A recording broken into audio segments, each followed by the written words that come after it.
Every successful person got there by going through tough times. Success is a hard-ass teacher who likes to knock you around along that journey.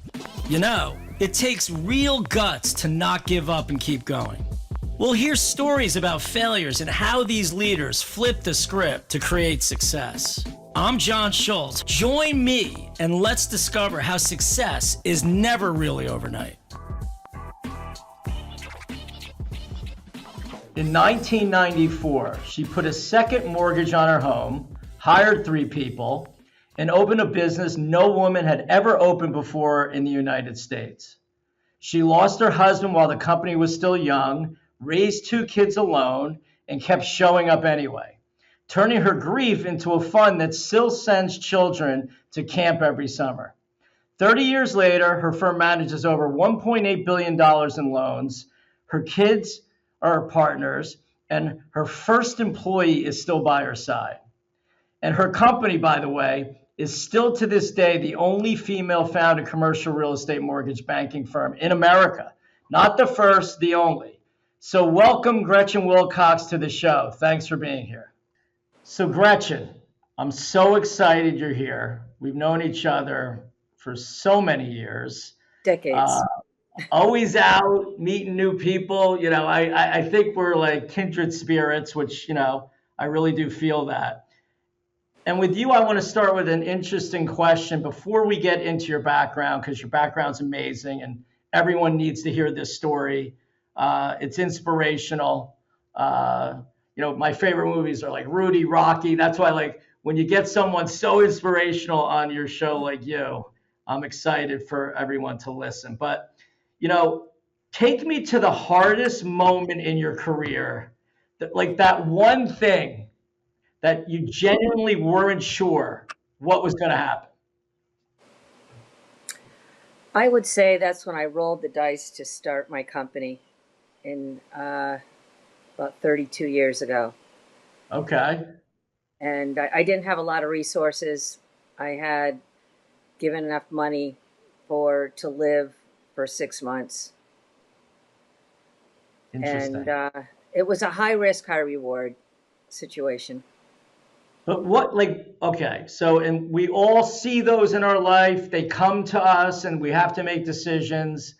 And, you know, it's hard because you, on one hand, don't know how it will ever work. And on the other hand, you're not sure if you're resourced properly. But what makes someone, because I want people to understand this, like everyone looks from the outside in that everything looks so good and easy and perfect. Like what, I know you made that decision, but what, like, how did you actually get to pulling the trigger and doing it? I mean, it's a big difference.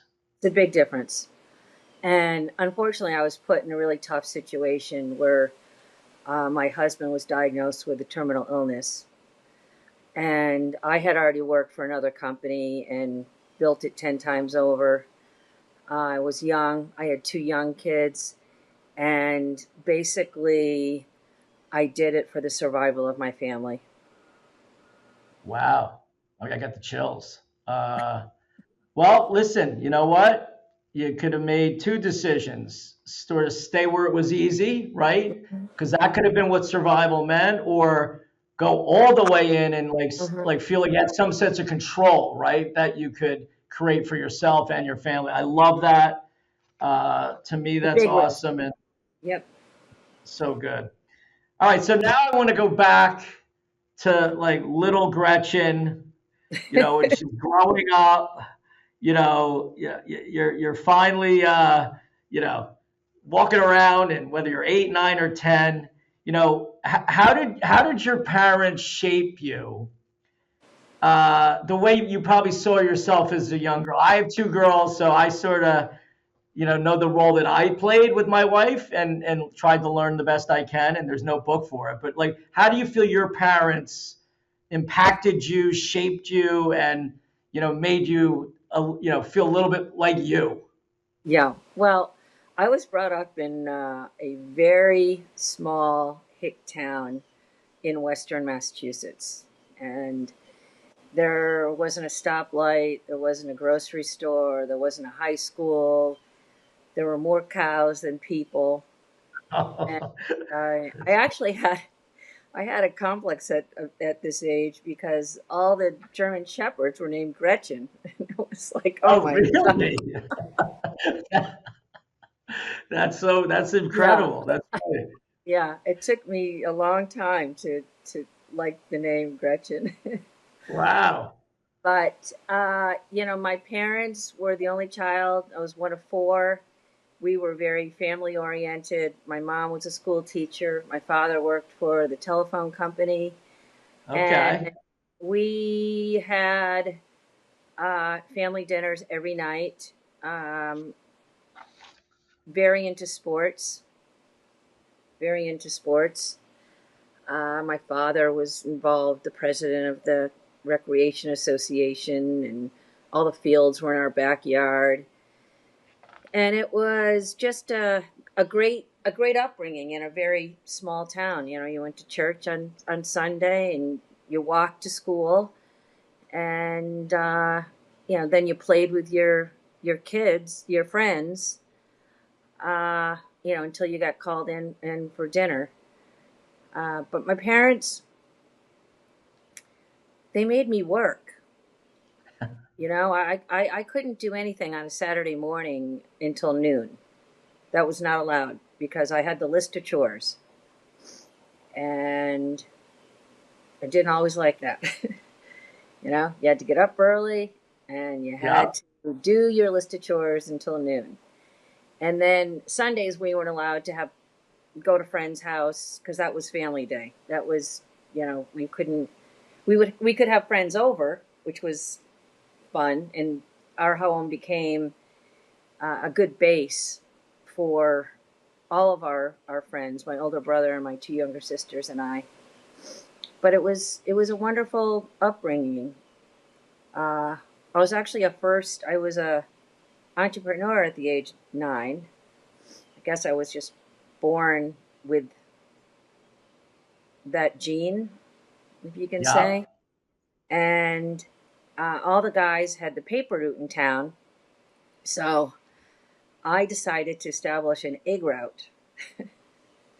So Bert Natupsky, who had the farm up on the mountain, would come down in his overalls every Tuesday night and drop off the box of dozens of eggs, and I'd get out my red wagon and sell them, around the area. I mean, I had to walk miles because nobody lived really near each other. Right. Exactly. Yeah, but that I didn't. love that. It's so Yeah, fun.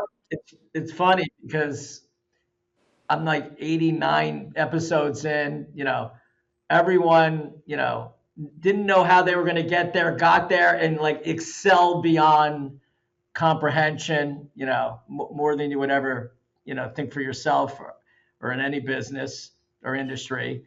And like they all seem to have, it's a paper route, an iced tea stand, or like everyone had this little teeny entrepreneurial thing, no matter who it was, didn't like yeah. every one of them. Hmm. So I love that. I mean, the last podcast episode I just did was it was a paper route, right? Or selling sweatshirts or doing something. But I love that. So okay, so you had this amazing support system. It sounds Hmm. like that. Like you were able to feel independent in a way, which I think in today's day and age, the kids don't get as much of that, unfortunately. Like I had the same thing. You'd hear someone screaming, it's dinner time, and then we'd all disperse back to our houses. It didn't matter what mother was saying or father. Uh, and now, you're getting older, and like to me, this independence thing came out even stronger. And what I mean by that is, I guess when you're 13, you enrolled in some academy, but it was away from home. And like for me, I know me, like I wanted to stay as long as I could stay. I would have stayed, way longer than being pushed to go to college, candidly. I just love being around my house. So that independent streak, like what drove you to that? Well, I, as I mentioned, I was really into sports, Yeah. and I played softball. I was a softball pitcher, and we didn't have a high school. We had to go to the regional high school. So I went from a graduating class of 8th grade of maybe 30 Okay. people, 40 people, to going to a regional high school where there were 2,500 kids there. And I tried out for, 3 teams, the softball team, the swim team, and the soccer team. And I went there as a freshman to Minnetonka High School, and I was just miserable. I was a small fish in a big pond, and I think I'm just more comfortable being a big fish in a small pond. Okay. And so my brother had gone to this all boys boarding school called Suffield Academy, and I got wind like the spring of my freshman year that it was turning co-ed. Oh, okay. So I wanted to go there so badly, and I took the tests. My father didn't want anything to do with it. We were very, very, very close. And my mother, she probably was happier with me going away. Hate to say it. But, they, in the end, they supported me. I took the test and I got a scholarship. And unfortunately, my brother, who is always been, one of my best friends in life, he had too much fun at the boarding school. So early summer, they got a call and said, you know what, we can't ask him back because everyone loves him, but he's just having too much fun and he's Well, not he paying had to attention. learn. Yeah. Yeah.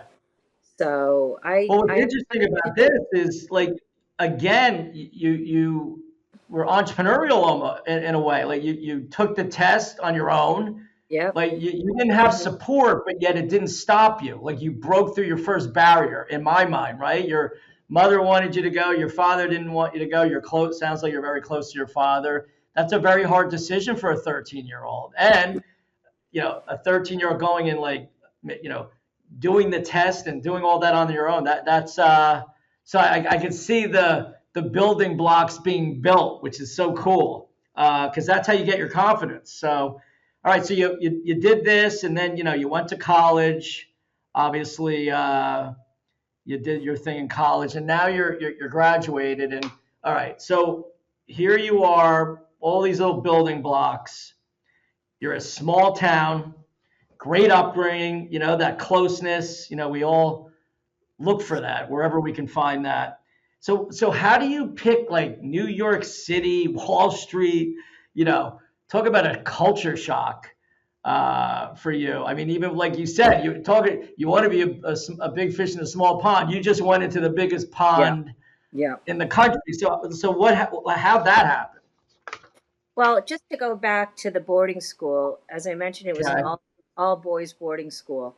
So the year Yeah. I went there were only 9 girl boarders, and most of the guys, I would say 75% of them didn't really want women there. And I was really fortunate that my brother had gone there, and he was friends with everyone.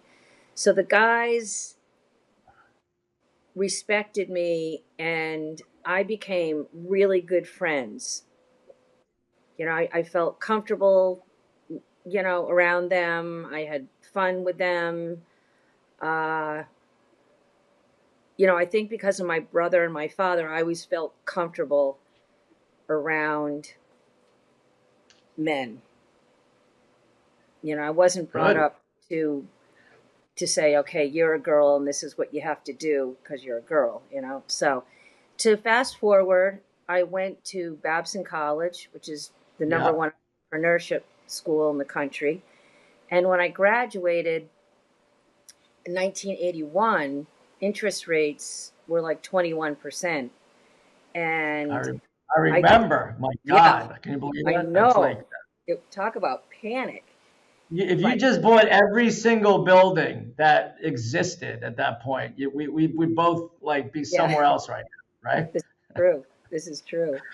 Well, I would not probably not you, you're, but I didn't want to go home. There was just no way that I wanted to go home to the small hick town that had nothing. There were no job choices. My life had grown so much by going to boarding school and going to Babson, being exposed to so much Yeah. that I had no money, zero, and I house sat a house in Wellesley, Mass, for 2 weeks, got $100 a week, and I convinced them to give me the money up front. And then I rented a typewriter. I got the Boston Globe every day, and I sent out 10 resumes, cover letters to whatever finance job was in the Globe.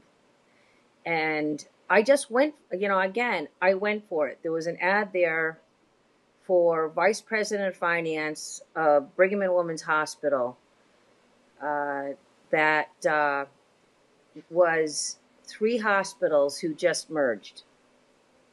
And it was the Harvard-affiliated teaching hospital, Peter Bent Brigham, and the Women's Hospital. And they were building a $350 million new tower. And my job was to be in charge of the draws for the hospital. Again, the ad said MBA required 3 to 5 years experience, of which I had none. And the guy should never have hired me. Seriously, he should I didn't even know what the word construction meant, but he did. I had my own office, again, 21 years old, my own secretary, and I am in charge of processing the draws on a construction loan for the hospital that was underwritten by Merrill Lynch on Wall Street through an FHA Ginnie Mae tax-exempt bond issue. And I worked 7 days of work, 12 hours a day. I was honest with everyone and said, listen, I don't know what I'm doing. I'm trying my best. So if I do something that I need to do, just let me know. So I survived that. I actually ended up being, I think, the highest paid grad of Babson in 1981 because, the job was for someone with their MBA with 3 to 5 years experience. So when that was complete, then Merrill Lynch asked me to work for them in New York. So that's how I ended up there. But you still had to go. I like, and I could see, like you're saying, your world expanded. And that's why I always tell people, like, you can sit and look at your phone at a picture of somewhere, you can go explore. And like, the more you explore, I think the more confidence you get that you can take care of yourself in different ways, that there are things out there you never even thought you realized were even there or available. So I love that. So you went to New York, you started in Merrill Lynch, and what did you do for Merrill Lynch?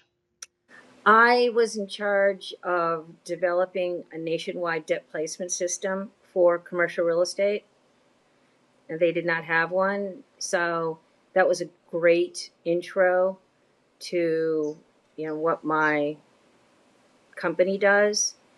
And I was very involved in the YMBA. That was a big deal in the 80s. I was very involved in going to NYU to get my real estate certificate. And I was never really, truly comfortable in New York, because it was different from my upbringing. But I had a great time. I had a great time. I lived in Brooklyn Heights, which is, a little bit of a different scale than living on the Upper East Side or something like that. Yeah. It's interesting. It's like, I'm sure when you're on the farm, selling those eggs, you didn't say like, when I grow up, I want to be a mortgage person, right? Like, or No, I'm in loans. no, So, but no. what's so cool, and I tell people this, and I think you feel the same. you never know what you want to be, what you want to do. You try stuff, and like for some reason, that interested you enough to keep going on the path and seeing that you can create your own path. And it's people, right? It's the culture you're in. It's who you're around. Who would you say in that period? Because like you did it on your own, where you didn't care that you needed 3 to 5 years. Like you did some stuff that most people are just won't do, and they won't try, right? Right. Unfortunately, Right. all you could do is not get it, and you get an experience you never would get, right? Like, and you can feel what it feels like. Who I always feel like people. There's this pat on the shoulder. There's this someone gives you the feeling that you're better than you think you are yourself. That pushes you. Like who would be that one person in your life during that time, or people? Yeah, I would say that my father always instilled in me I could always do whatever, I could achieve anything that I want. But then when I was in New York, when I was going to NYU, I had a teacher, and I don't know, you might have, this name might sound familiar to you. Unfortunately, he passed away, but his name was Steve Benassi. And he was teaching the finance group in commercial real estate. And he wrote on the board 500,000 to $1 million. This is what you can make being a mortgage broker. So Yeah. a total bell went off. A total bell went off. And I always believed in getting involved in industry organizations and not just going to a meeting, being on the board, being involved, being in the higher ups, getting getting the experience of learning people around you, but also getting the uh, intangible marketing benefit that you get. And I would be on the front page of the Real Estate Weekly every month for our YMBA meetings, and that's a headhunter had called and told me about a position in New Jersey. It's amazing. I say that to everyone that asks me, like, how do I progress myself in the industry that I'm in that I like? And I'm like the minute you get and make something bigger than you, just like what are you going to get? And you go into anything that supports an industry, like those organizations you're saying, which I've always been involved in. We've always seen each other at these things. Yes. Not everybody does that. Like I got to meet people I would never meet. They saw that I actually cared about helping something that we're all in, not just helping myself.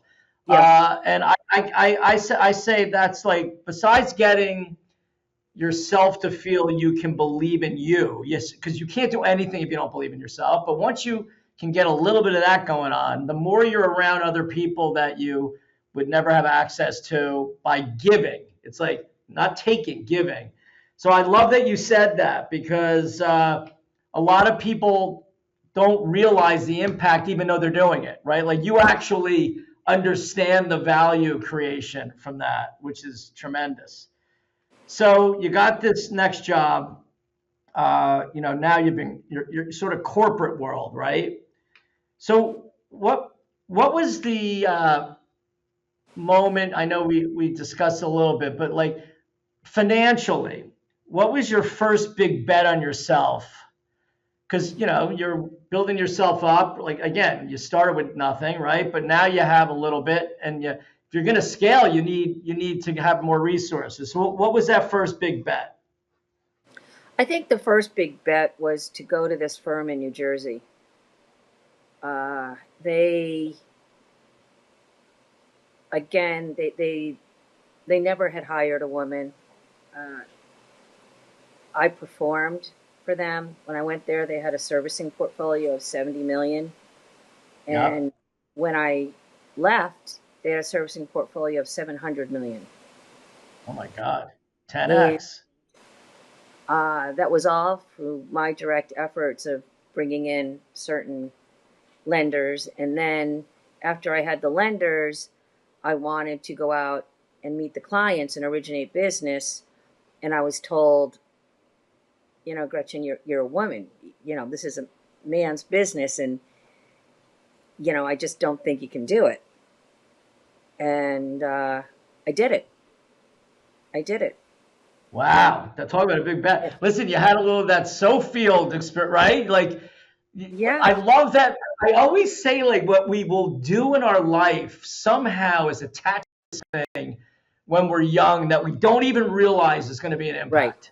And Right. I like, because I love those stories. I've mapped my life a little bit, and I know the little pushes or the things that didn't go right but made me feel confident. And if you just start looking back at all those things, like, it's almost subconscious what we'll do. All right, so good. So you didn't listen because you didn't have to, because you know yourself, Yeah. and you did this 700 million. You were told you can't do it. So what happened? Like that sounds Well, like another. yeah. What happened is that I was making mid six figures when I was in my late 20s. Yeah, And they, I had just created such a company for my efforts, and I knew I could do it. But being a partner didn't mean anything because they had gone through a leverage buyout. So I felt that my next step would have been to have part ownership of that firm. But then again, I didn't want it because that would have meant I was in debt. And then I told myself, I've done this for somebody else. I have a great reputation, not only in New Jersey, but across the country with all the life insurance companies. I was yeah. always the only woman that would go to the MBA.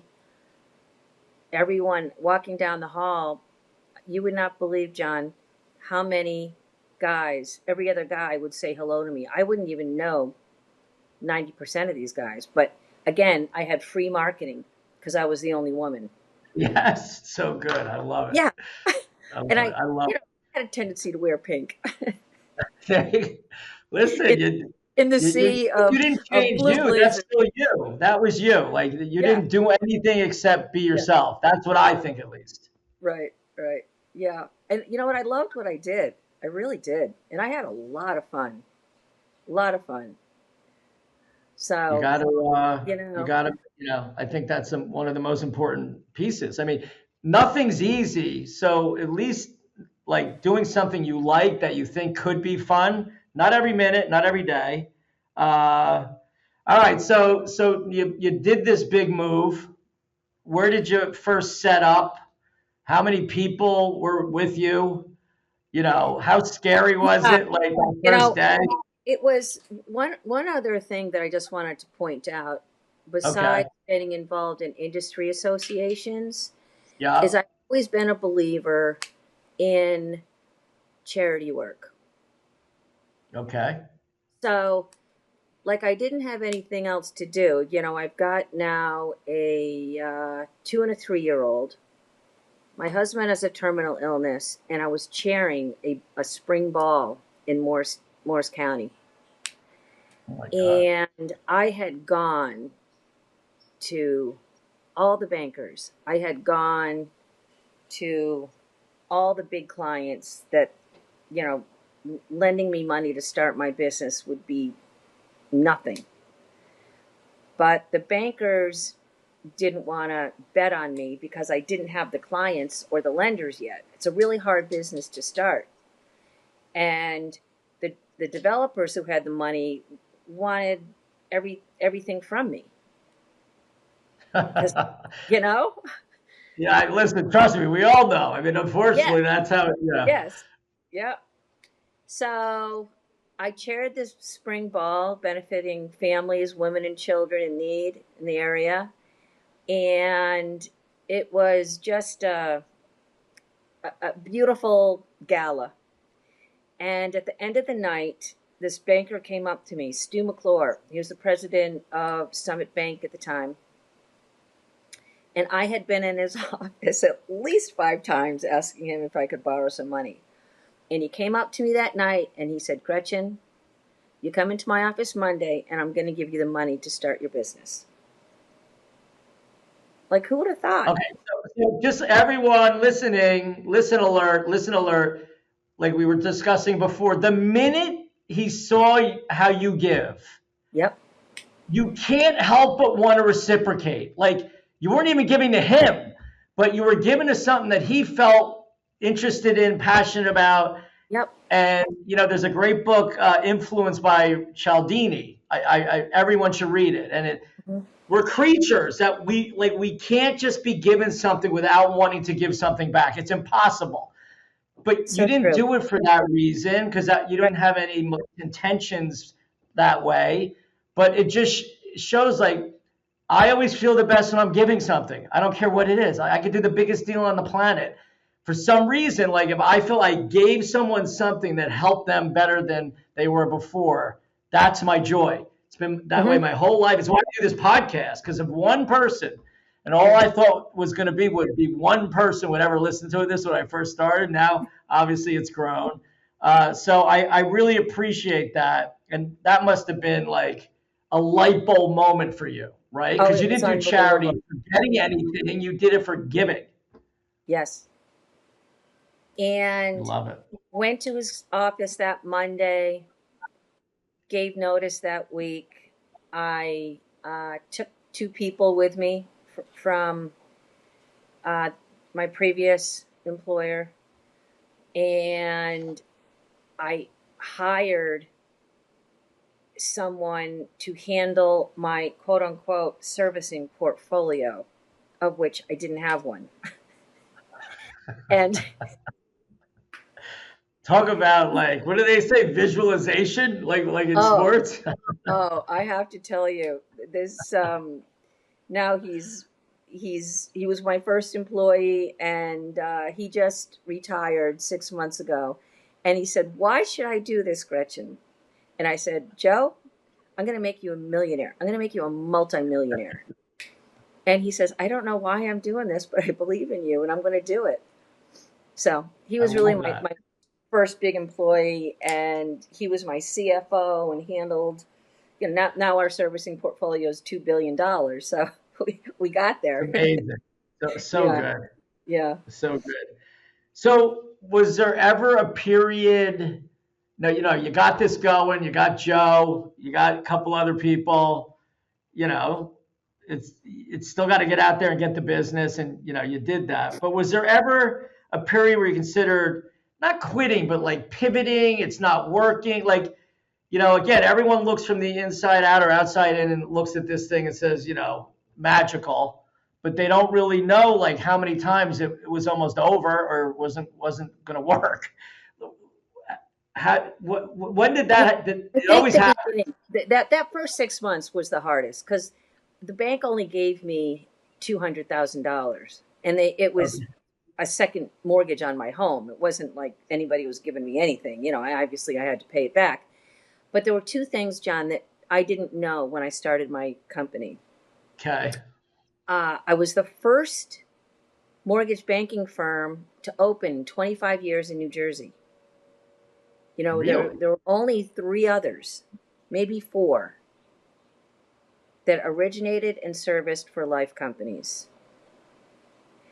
Wow. And the developers really welcomed a fresh place to go to. They so supported me, and the entire community couldn't believe that I did it. Interesting. They really recognized, of course, in this business, as you know, there's primarily men. There's a lot more women now, but the saying when I started my business was, "Wow, she's got balls," you know. Probably can't put Totally. that on the podcast, but uh, Listen.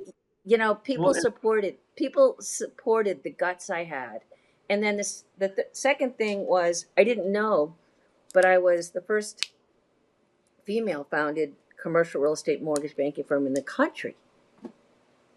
And it is absolutely amazing, but I still am the only female founded commercial real estate mortgage banking firm in the United States. That to me is It, because I researched that and then I said this can't be right. yeah, Is like ChatGPT hallucinating, right?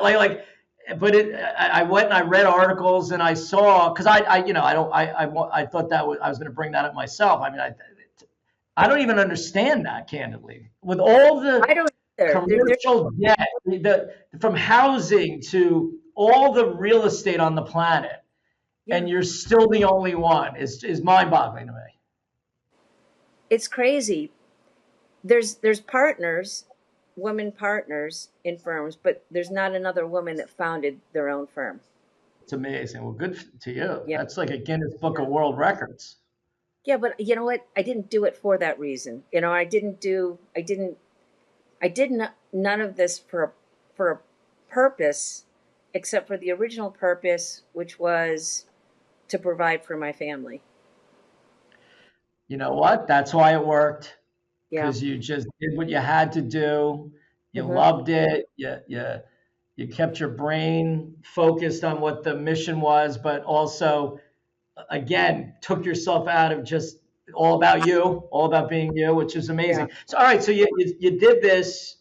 What, what was like some of the loneliest moments? People need to understand, like it again, it all looks good, but when you're starting your own thing and you're an entrepreneur, now for people that want to do it, that can look to someone to say they got through those moments.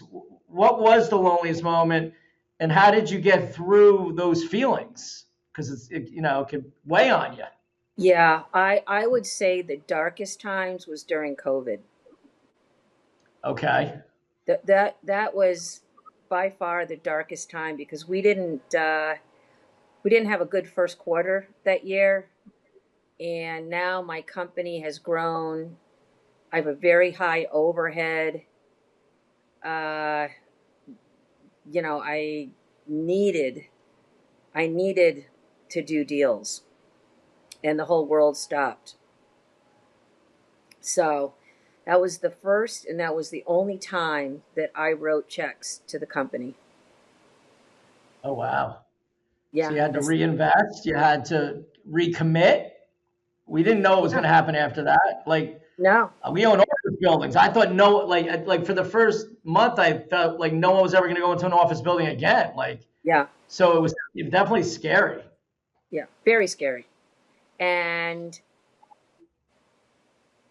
you know, I my employees are so loyal to me, so loyal. And I said to myself, you know what? You're loyal to them, but right now you got to step up. You got to step Yeah, up. And I did. And everyone appreciated it. absolutely. Everyone Listen, appreciated it. and then when they see you step up, they step up in different ways. I mean, Yeah. everyone, we're all in it together, right? Mhm. So you Absolutely. really saw that. Listen, it sucked. There was Mm. nothing good about it. It was a shame what happened, but you really learn like your own character, and you learned other people's. Like Yes, I definitely saw certain things that I was shocked about out of absolutely. how people reacted. Because I think when you're, when desperate people do desperate things, that's like a Yeah. saying. But Yeah.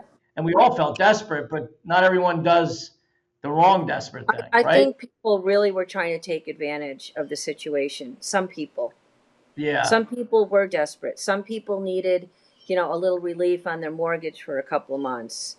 yeah, No big deal on the lenders. Um, we didn't really have any issues in our portfolio at that time, but we helped those who needed it. And there were a few, not a lot, but there were a few, and I will remember who they are. a hundred That percent. tried to take advantage, and they didn't need to. Nope. It's Yeah, like a inner demon comes out sometimes. Yeah, yeah, we felt all the mortgage lenders, bankers, investment firms all really worked well with us. Yes. Everyone felt it was no one's fault, right? Right. Yep. And then we did the same thing with our tenants because no one realizes, like, everyone thinks the owner, like, we got to pay a mortgage, like we need the rent to pay a mortgage, right? We're in like a chain reaction business, right? With multiple counterparties all having to have a flow, and the whole flow went out the window. But I'm glad it all worked out, and I'm happy to say our office portfolio has never been higher occupancy. If you have the right buildings, people want to be in a building. They may not want to commute 2 hours, but they want to be in a building around people, which is good. Yeah. So we're sort of back, and I can't believe it was 6 years ago. It's sort of crazy. I really enjoyed watching your success, John. You and I have known each other since we were in our 30s, early 30s, and Yeah. it has since you at the beginning you mentioned, how we've grown together, and it gives me such joy to see what success you and John had. Well, thank you. I appreciate that, and I think we have a lot more to go. Thank God, and we just got to stay healthy and be here and help as Right. many people, more young people, to come in our business. Absolutely. So, okay, you got through the moment, COVID, but let's go back a little bit. What I love about you, and I now get it, like, your family instincts are huge. They're an inner core principle for you, right? And we both had the fortunate honor at Monmouth University to help them with the real estate school this year together, both, saying our little piece, our little speeches. And then, your kids, right? Your kids have entered the business. Tell me how that's going. Like I am so how did proud. that happen? Because they're brilliant. Like, I know them both. Yeah. They all have a piece of Gretchen, but they have their own thing. Like, they're Yeah. definitely their own thing. I love that about them. They have their own personalities. And now you're all working together. And listen, family businesses are not the easiest thing. So how did that come about? And it is just such a godsend. Back to my husband, I always say God took my husband away but gave me two great children. And we have always been very, very, very close. My children are very close. And it was so natural. They both went to Bucknell University 1 year apart. When they were in finance classes together and they have to do a group project, they do it together. And I'd be like, oh my God, this is not going to be good. That's too funny. How many phone calls am I going to get? My daughters be killing each other. They would, Oh yeah, like, this one's not pulling the weight or that one's not, never did I once get a complaint. Wow. I know. But they're different people. They have different attributes, and it just is such a good balance between the two of them. And they're both partners. They're taking over more and more every day, and it just, who doesn't want to be around their kids every day? I mean, we talk. But you're building a real legacy. Like, it's not easy. Like, if you just look at, most businesses don't survive 5 years, right? If you really just look at, like, thank God in America, you can be an entrepreneur every day of your life. And, probably more people try things than anywhere else. I don't have the numbers, but so you can also fail more than anyone else, right? And it's, if you really look at statistics, not many people make it past 5 years. And you went into a business where, like, no one else even did. You became that person, and now you have a legacy that's being built that's not going to end. It's only going to get bigger. Very proud. It's like a dream come true, really. Good. And, like, obviously they had nice, I would say, practice working together in college, right? That's also another cool thing. It's like it's like being on a farm team together, right? And obviously they each have their different attributes. And, would you say, in a family business, like you have your own lane? Like, does everyone have their own lane so they can be what they need to be for the overall? Or how do you think it's best set up, candidly? Because, I have a lot taken of, everything that I do and I've set it into two camps. And Wes has one camp and Bridget has another camp. So Bridget is taking over more of both of them originate business. Both of them are out there making connections, and that is something that they obviously both do. They both, are very close to our lenders and developers. But as far as running the business, Bridget handles overseeing accounting, operations, servicing, the monies that go in and out. And Wes yeah, handles the hiring and the marketing and sales. I love it. Wow, that's a perfect combination. And listen, if you look at what goes into all that, like A lot. right brain, left brain, like not everyone has the same even wanting to do some of those things. So to have like a team Yes. that, sort of like I said, has already had practice for a long time working on projects together and having to, you know their roles and also appreciate the roles of the other, right? That's the Yeah. one thing you can't ever forget to They appreciate. really listen to each other. It's And I amazing. have given them the rein to listen as well. Yep, you gotta let people fail, succeed. I wish there was a different word for failure because it's not like I don't look at any of it as failure. I look at it as like learning. That Yeah. word sucks. I mean, like it really. I mean, it's a word How that about, like people have a connotation for, right? yeah, you can always say tripped up. Like, do you ever really? The only way you fail is if you quit, and I don't mean like not pivot either. I mean like just like don't believe you can, do something. So, all right. So here you are with this amazing company. You got your whole team, lots of other great people. I know a lot of them. You have a great organization. If you and you did it in an entrepreneurial way, it's not like you bought some division out of some company, right? If you had to build this from scratch today, same mindset, zero resources, like would you do it again? That's a hard question. One thing that really bothers me in this business right now is when I founded this company, people were more loyal. And a lot of loyalty, I don't know why it's gone on the wayside a bit. I don't know if you have felt that too at all, but it's I it's a mean, I different listen. I business think today. I think when you asked me if I felt it, I'm in a little bit of a different business model than you now. Like I Yeah. started out as a broker, so I do fully understand what you can feel, and over time, things change. We're all either thank God we're here, but we're getting older and it's a different dynamic. There's new Mhm. generations coming in. Some of our partners, the asset managers that we report to are half my age, right? But Mhm. we also have built up a great company of people that, have all the different generations in it now, like, which is great.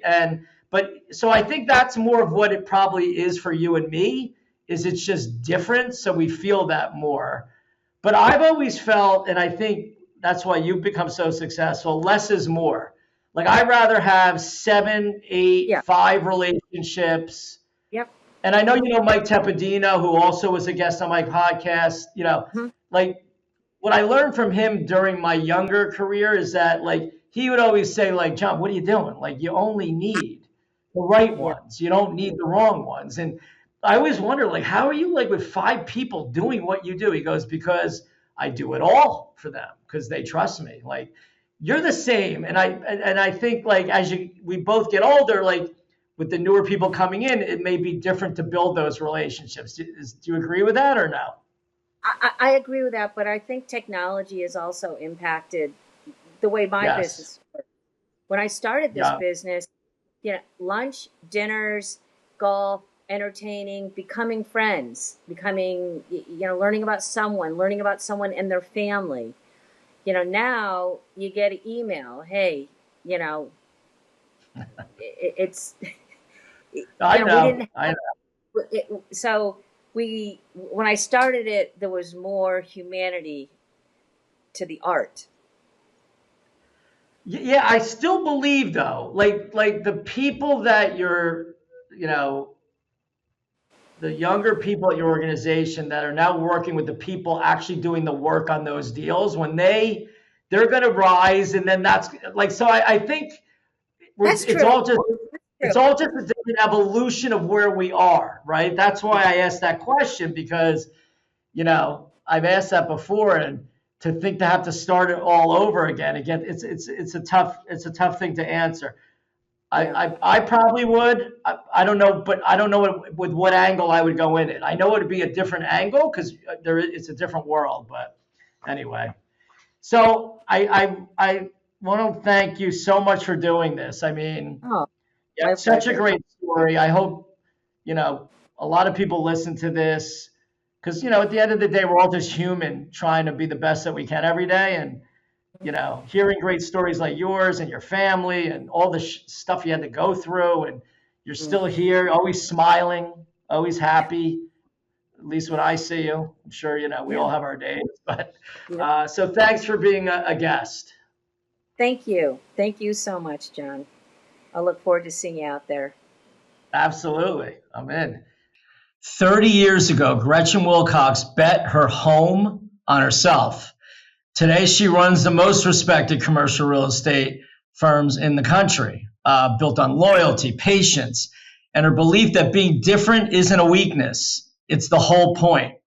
If you look at one thing from today's conversation, let it be this: the room doesn't have to be ready for you. You have to be ready for it. Thank you, Gretchen, and thank you for listening to the John Schultz podcast, The Myth of Overnight Success. If this episode moved you, share it with someone who you think needs to hear it, listen to it, and make sure you subscribe, because the next conversation is coming, and trust me, you don't want to miss it.